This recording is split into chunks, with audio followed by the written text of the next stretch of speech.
Hello everyone, welcome to my channel. কেমন আছো তোমরা সবাই? আমরা খুব ভালো আছি। আর আজকে হলো সোমবার।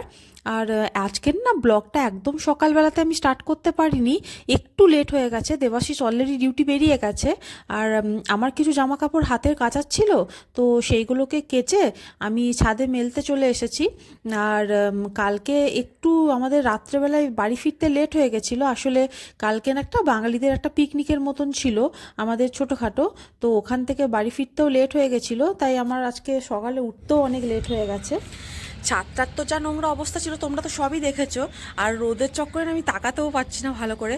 তো ওই একটা দাদা আছে, তো ওই দাদাটা ছাদটা এত ভালো করে পরিষ্কার করে দিয়ে গেছে। আর একদম ফুলের টবগুলো এক এক সাইডে সরিয়ে দিয়ে, আর এই যে দেখো একদম এক সাইডে সরিয়ে দিয়েছে ফুলের টবগুলোকে এইভাবে। দুটো জানলা ভাঙা পড়েছিল, ওইটাকে এইভাবে ব্যারিকেড করে দিয়েছে। আর এই ফুলগুলো কি সুন্দর এখন ফুটেছে এই রোদের জন্য, এই যে। আর গোটা ছাদটা একদম সুন্দর করে পরিষ্কার করে দিয়েছে। আমি ছাদে কাপড়গুলো মেলে দিলাম, আর সিঁড়িটাও খুব সুন্দর পরিষ্কার করে দিচ্ছে। মানে আমাদের কি হয়েছে, এখানে হয়েছিল কি, আগে তোমার পেন্ট হয়েছিল, তারপরে টাইলস বসেছিল সিঁড়িগুলোতে। তো টাইলসগুলো তো নোংরা হয়নি, কিন্তু আমাদেরই একমাত্র ব্লকটাতে হলো কি, আগে টাইলসটা বসলো, তারপরে তোমার পেন্ট করেছিল। আর পেন্ট ওরা না ব্রাশে করেও করেনি, কেমন একটা স্প্রের মেশিন এনেছিল, তো ওটা করে করেছিল। তো গোটা টাইলসটা নোংরা হয়ে গেছিলো, ওই কালকে পরিষ্কার করে দিয়েছে। তো ব্যাস, আমিও কিছু জামা হাতে কাচার ছিল, তো ওগুলোকে কাপড় কেচে মেলে দিলাম। আর এবার আমি রান্নাটা ঝটপট করে নেবো, ছেলে ঘুমাচ্ছে নিচেতে। তো চলো যাওয়া যাক। এই যে দেখো, সিঁড়িগুলো কি সুন্দর পরিষ্কার করে দিয়েছে। এই দাদার কাজ প্রচণ্ড পরিষ্কার, শুধু এই বাইরের থেকে এই বালতি আর ঝাঁটাগুলোকে সরিয়ে নিতে হবে, তাহলেই হয়ে যাবে। একদম পুরো স্কচ ব্রাইটে করে এক একটা সিঁড়িকে ঘষে ঘষে পরিষ্কার করেছে, কিচ্ছু বলতে হয় না। কি ভালো দেখতে লাগছে। সকাল সকাল একদম উঠতে পারিনি বলে আজকে কিন্তু সকালে স্নানটাও আমার হয়নি। তাই আমি ভাবলাম স্নানটা না করে আগে হাতের কাজগুলো সেরে নিই, তাই একটু ডাস্টিংটা করে নিচ্ছি, তারপরে আগে রান্নাটা করে নেব, ছেলে যতক্ষণ ঘুমাচ্ছে।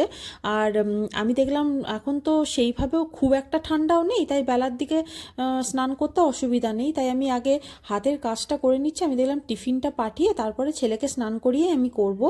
তো আজকে সারাদিন আমি কি কি করছি তো সবটাই তো তোমাদের সাথে শেয়ার করব। আজকের ব্লগটা দেখতে থাকো, আশা করি তোমাদের ভালো লাগবে।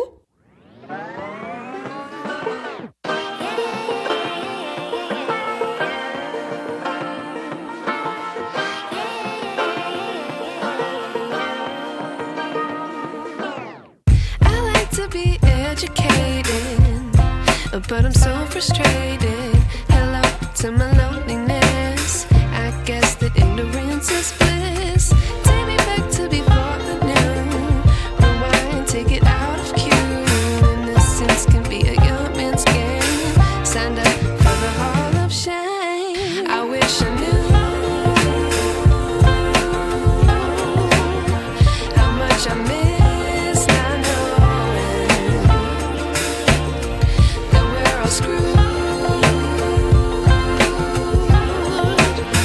when we play our roles and ignore the problems.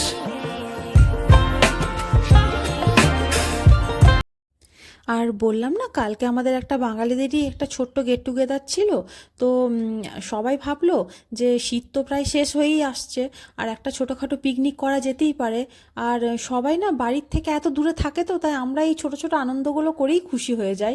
তাই কালকে অনেক খাওয়া দাওয়াও হয়েছিল, আর অনেক রাতে বাড়ি ফেরাও হয়েছিল। তাই আজকে না একদম হালকা রান্না করব, একটু মাছ করে দেবো, আর লাউয়ের তরকারি, আর ডাল আর ভাত করে দেবো। আর যদি ছেলে মাছ খেতে না চায় দেখি, তা নাহলে ওকে একটা ডিম করে দেবো। আসলে ও না বাঙালি হলেও খুব একটা মাছ পছন্দ করে না, মানে খায়, কিন্তু খুব একটা পছন্দের খাবারও ওটা নয়। ও ডিমটা খেতে খুব ভালোবাসে, তাই ওকে একবার জিজ্ঞেস করে নেবো। যদি ও মাছ খায় তো ঠিক আছে, তা না হলে ওকে একটা ডিম সেদ্ধ করে দেবো। আর বাকি আমাদের এইটাই হবে, সিম্পল একদম আজকের লাঞ্চ থাকবে। আর সকালের এই টাইমটা না মানে প্রচণ্ড তাড়াহুড়োর মধ্যে কাটে আমার। আর আসলে রান্নাঘরটাও তো খুব ছোট। তো ভাবিও যদি চলে আসে ওই কাজ করতে, তাহলে কি আমিও রান্না করি আর ভাবিরও তখন বাসন ধোয়ার সময় চলে আসে। তো খুবই একটা মানে ব্যাপারটা খুব খারাপ হয়ে যায় আর কি, মানে ওই ছোট রান্নাঘরটাতে মনে হয় যেন মানে জায়গায় নেই কাজ করার। তাই আমি চেষ্টা করি ভাবি আসার আগেই আমি রান্নাটা কমপ্লিট করে নেবার। তো একদিকে দেখো ভাত বসিয়ে দিয়েছি, আর এইদিকে সবজিটাও করে নেব, আর দেন ডালটাও সেদ্ধ করতে দেবো। আর সকালের এই সময় না আমার এত তাড়াহুড়ো থাকে, আমার মানে দুটো গ্যাসের ওভেন আর আমার ইন্ডাকশন একসাথে চলতে থাকে। তো তাড়াহুড়ো করে, আর ছেলেও এখন ঘুমাচ্ছে, তো ওকে আমি ঘুম ঘুম পাড়িয়েই রেখে দিয়েছি। আর ও উঠলে তারপরে আমি ওকে খাইয়ে দাইয়ে দেন রেডি করে দেবো টিফিনটা।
আর এবার আমি টিফিনটা প্যাক করে নেব।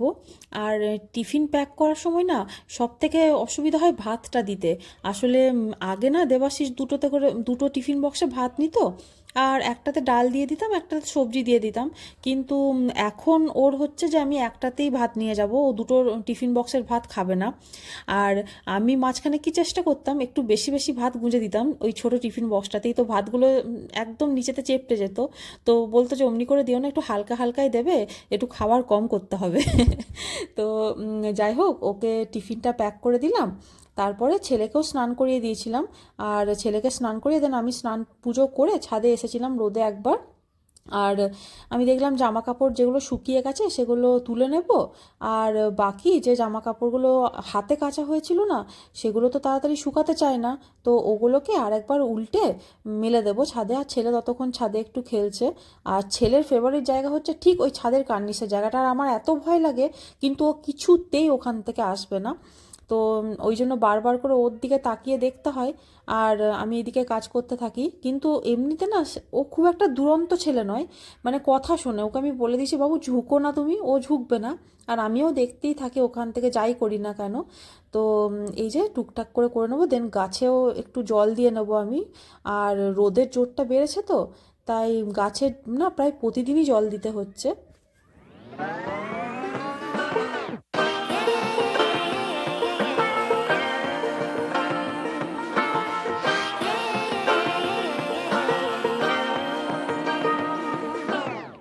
I like to be educated, but I'm so frustrated. Hello to my loneliness. I guess that ignorance is bliss.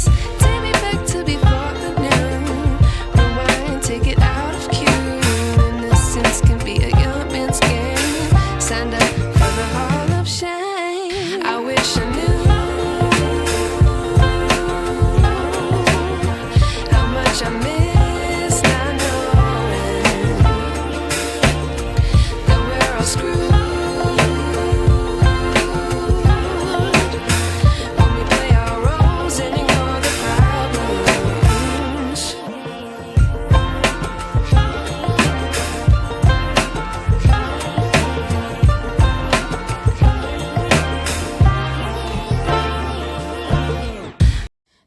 আজকের ব্লগটা আমি এখানেই শেষ করব, আর আবার দেখা হবে নেক্সট ব্লগে। ততক্ষণের জন্য ভালো থেকো, সুস্থ থেকো, আর প্লিজ আমার চ্যানেলটাকে সাবস্ক্রাইব করে দিও। আবার দেখা হচ্ছে নেক্সট ভিডিওতে, ততক্ষণের জন্য বাই।